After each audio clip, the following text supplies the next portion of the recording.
Hello mga sisi ko! Pagdating ko dito mga sisi ko, kumain ka agad kasi nagutom ang person. Ang ganda dito mga sisi ko. Dito pala to sa Pinto Museum. Yan yung chapel nila.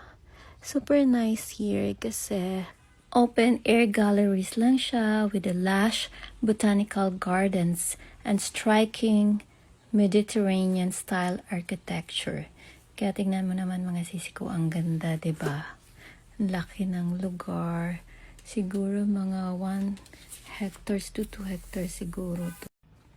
Mga 7 galleries pala to mga sisi ko. Oh. Parang ano din siya, Santorini vibes din. Char!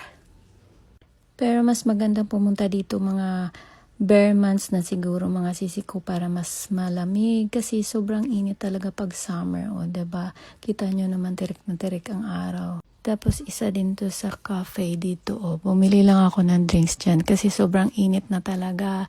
Nauwaw na ako, pawis na ako dyan. Kita nyo naman, 'di ba? Ang init. Tapos dyan mahangin, pwede kayong tumambay dyan.